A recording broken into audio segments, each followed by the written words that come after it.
8वीं वेतन आयोग का औपचारिक गठन होने वाला है। केंद्रीय मंत्रिमंडल द्वारा मंगलवार को इसके टर्म्स ऑफ रेफरेंस को मंजूरी दे दी गई है। आयोग के पैनल को अपनी रिपोर्ट जमा करने के लिए 18 महीने का समय दिया गया है। अब कर्मचारियों के बीच संशोधित वेतनमान को लेकर चर्चा चल रही है। 18 महीने की समय सीमा रखने के बाद अब उम्मीद की जा रही है कि संशोधित वेतन 2027 में ही लागू होगा। हालांकि कर्मचारी को इससे कोई भी नुकसान नहीं होने वाला है, बल्कि इस बीच के समय का उन्हें एरिया दिया जाएगा। पिछले वेतन आयोग द्वारा स्थापित मिसाल देखी जाए तो सरकार ने कहा है कि 8वीं वेतन आयोग की सिफर से जनवरी 2026 से पूर्वव्यापी रूप से लागू की जाएंगी।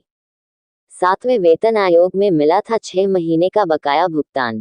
7वें वेतन आयोग के मामले में बात की जाए तो संशोधित वेतन और पेंशन जुलाई 2026 से लागू कर दिए गए थे, लेकिन कर्मचारियों को जनवरी 2016 से शुरू होने वाली अवधि के लिए पूरे 6 महीने का बकाया भुगतान हुआ था। ऐसे में अब 8वीं वेतन आयोग को लेकर भी यही संभावना व्यक्त की जा रही है।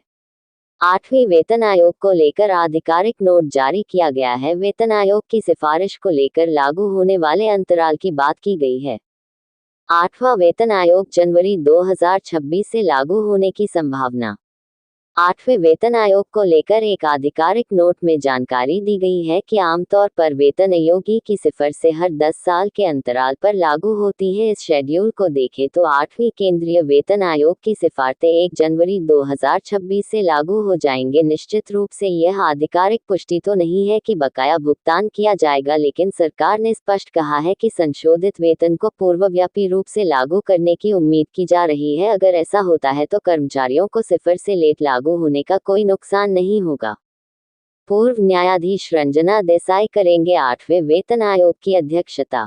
बता दें, 8वें वेतन आयोग की अध्यक्षता पूर्व न्यायाधीश रंजना देसाई करेंगे। पूर्व जस्टिस रंजना देसाई उत्तराखंड और गुजरात में समान नागरिक संहिता समितियां की प्रमुख भी रह चुके हैं। उनके नेतृत्व में वेतन आयोग वेतन संशोधन के लिए फिटमेंट फैक्टर और अन्य तौर तरीकों का प्रस्ताव करने से पहले विभिन्न हितधारकों से विचार विमर्श के साथ साथ उनके सुझाव भी लिए जाएंगे। वही फिटमेंट फैक्टर का निर्धारण पिछले वेतन आयोग के ट्रीटमेंट फैक्टर का भी प्रभाव इसमें देखने को मिलेगा। 7वें वेतन आयोग में 2.57 फिटमेंट फैक्टर रखा गया था। इसके बाद वेतन और पेंशन में 2.57 से गुना की वृद्धि की गई थी। हालांकि प्रभावी वृद्धि काफी कम रही थी, क्योंकि महंगाई भत्ता और महंगाई राहत को जीरो कर दिया गया था। 8वें वेतन आयोग के मामले में भी रिवाइज्ड सैलरी और पेंशन लागू होने के बाद महंगाई भत्ता जीरो कर दिया जाएगा। वर्तमान में महंगाई भत्ता 58% तक पहुंच गया है।